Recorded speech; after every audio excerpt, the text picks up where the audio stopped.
The crimson sun of planet Vegeta Vegeta, hung heavy and low in the jagged horizon. Thick clouds of sulfur and dust swirled around the towering spires of the royal palace. The air tasted of copper and old blood, a testament to a history of endless war. Deep within the stone corridors, the sound of heavy boots echoed against the walls. A senior Scion advisor walked with a frantic pace, sweat beading on his scarred forehead. He clutched a datapad tightly, his knuckles turning white from the pressure. He stopped before the massive obsidian doors of the throne room and took a jagged breath. The doors groaned open, revealing a hall bathed in shadows and flickering torchlight. King Vegeta sat upon his throne, his silhouette imposing and unmoving as a mountain. The advisor stepped forward, his voice trembling but driven by a desperate duty. "Thank you. Stop." As expected, he obliterated it all. The advisor whispered into the silence. The king did not shift his gaze, his eyes fixed on a holographic map of the galaxy.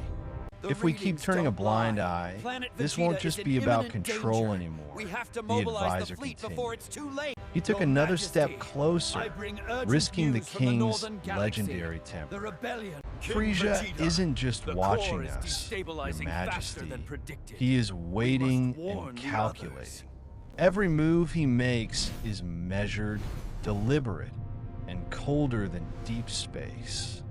And what are we doing while the tyrant sharpens his blade at our throats? We are letting him play us like fools, letting him move unchecked through our sectors. It won't just cost us our freedom.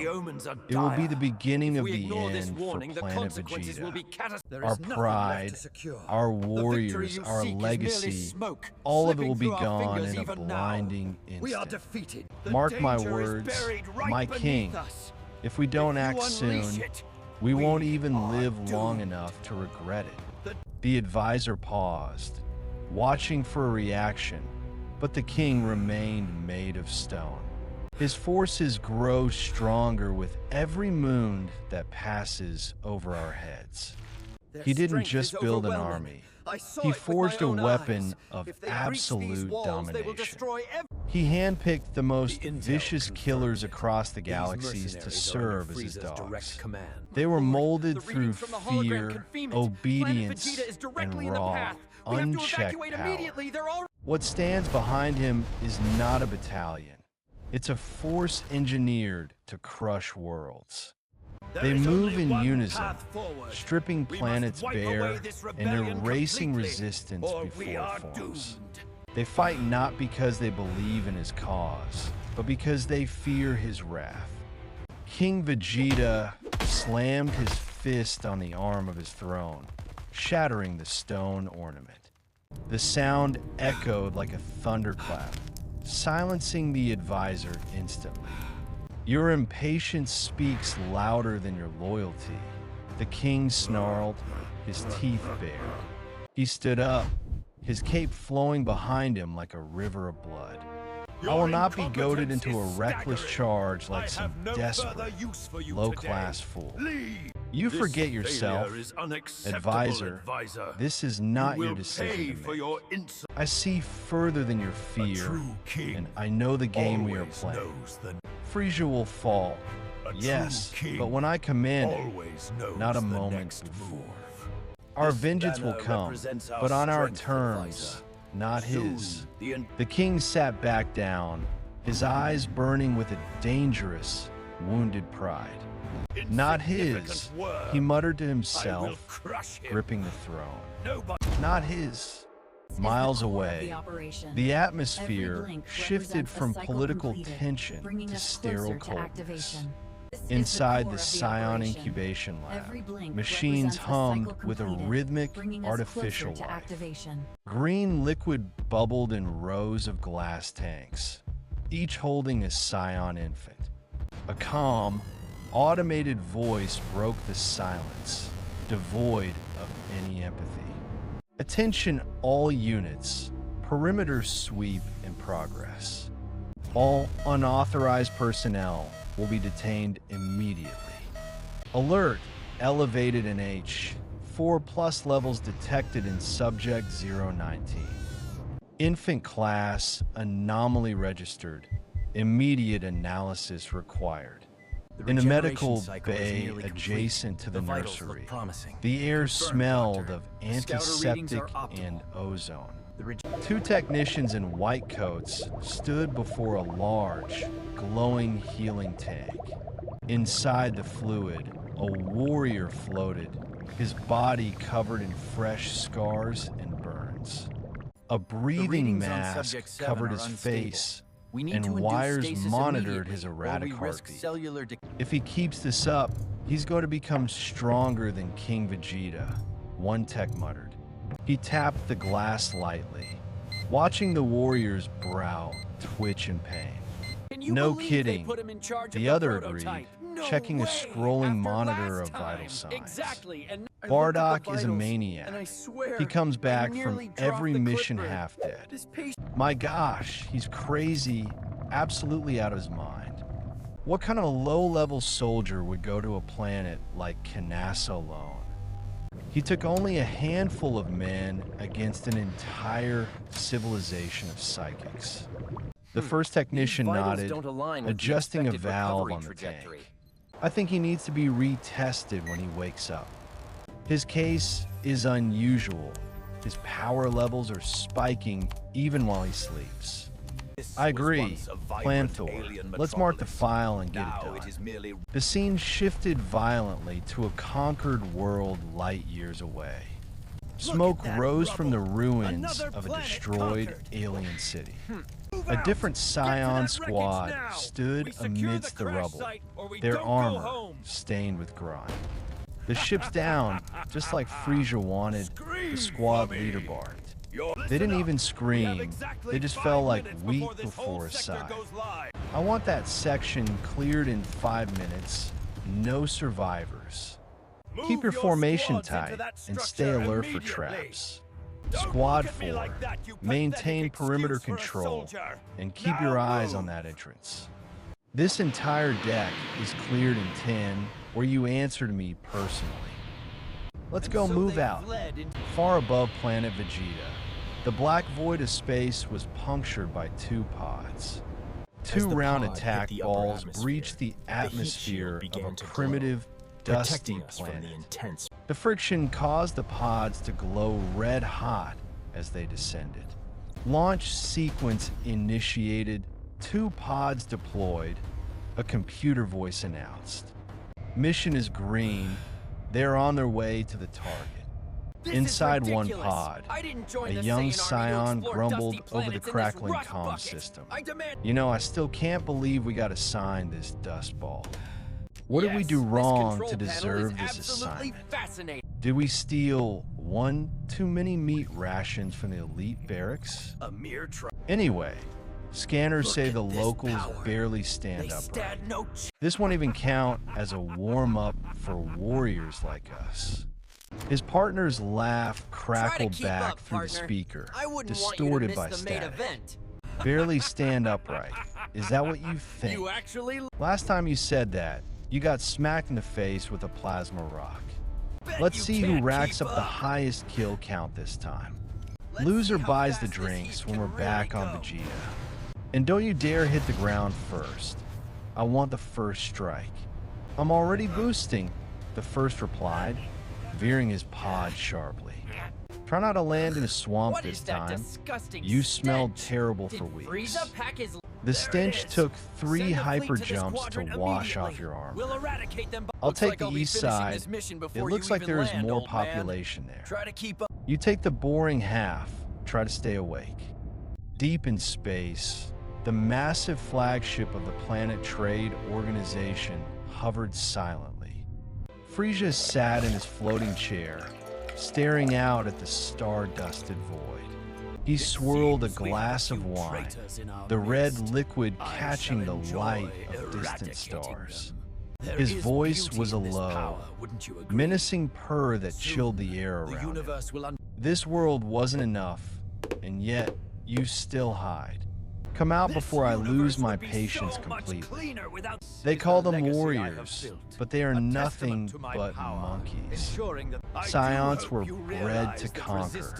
That is their only function. They will all die, and the universe will be quieter for it. His aide, a tall alien with elegant features, bowed deeply. Orders from Lord Frieza have arrived at the command deck. Our duty is not to question. It is to execute his will. Steel yourselves, men, for what we do next will define history. Now go, prepare the cannon.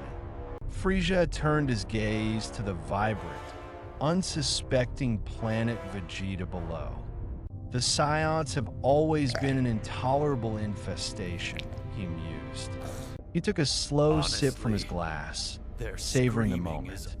Loud, vulgar creatures with no sense of control, no discipline, and certainly no purpose beyond indulging their violent impulses.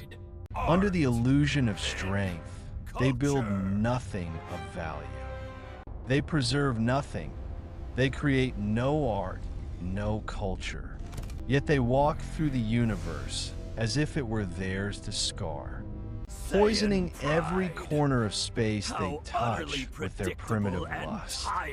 They are obsessed with domination and their childish concept of pride. They fight not for empire or vision, but for the sheer thrill of it. And somehow, they convince themselves that this mindless savagery is noble. They think their constant brawling is a mark of greatness. In reality, it is nothing more than desperation dressed as tradition. I've let them exist longer than I should have, out of mercy. I tolerated their presence out of sheer convenience for my empire. I allowed them to conquer in my name, to spill blood where I pointed, all while they puffed their chests and snarled like beasts. They thought they mattered to me, or to the universe. But they don't matter, they never have. And the more I watch them swarm across space like fire without purpose, the more I realize that their continued existence is an insult. And because of that, I will burn their legacy from the stars. I will erase their planet from every map in the galaxy. I will bury their name so deep in history that no one will speak it again. Back in the healing tank, Bardock's eyes snapped open wide. His mind was screaming, trapped between reality and a nightmare. I'm still in this damn tank, floating in this fluid. I can't move my limbs. The paralysis is still strong. But I'm awake. I can hear them. I can see it. Why am I seeing this again? These visions won't stop. The vision flooded his mind, vibrant and terrifyingly real. He saw Frieza's father, King Cold, standing tall and imposing.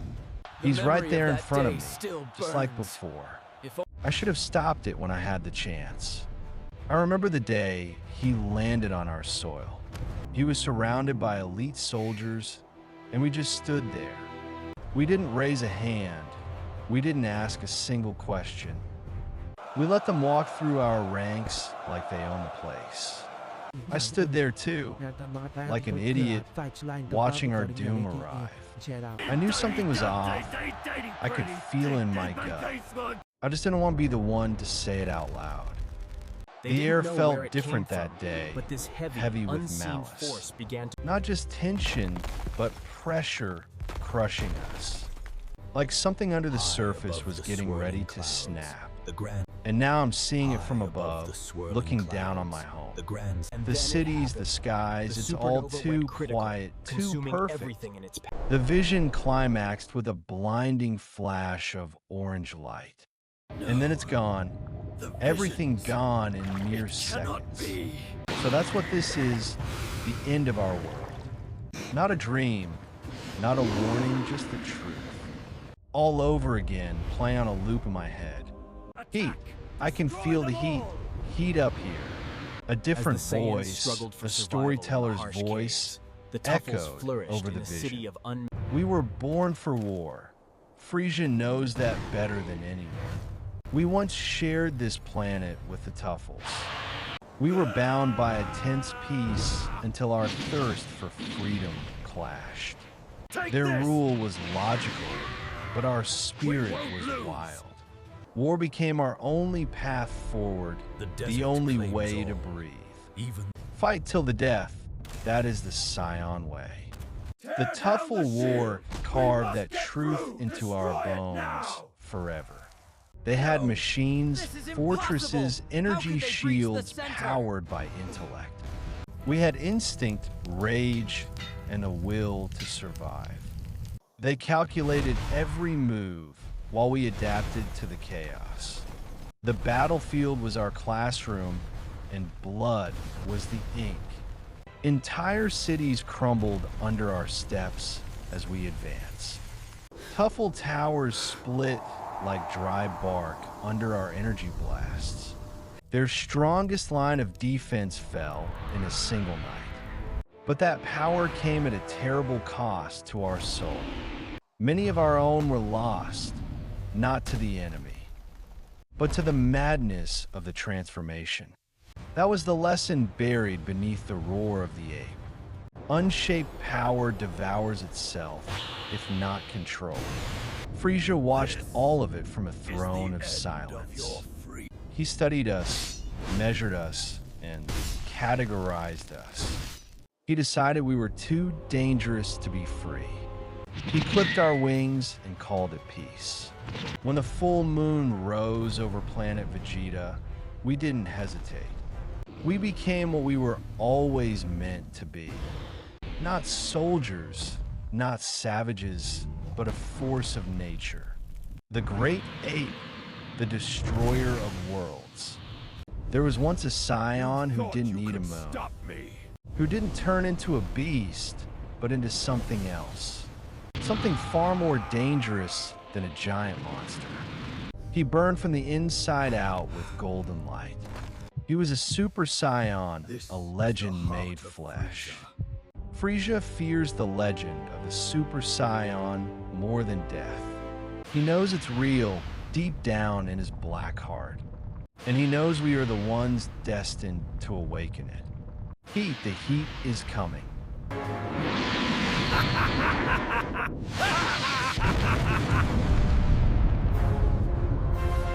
Why Frieza destroyed the Saiyans!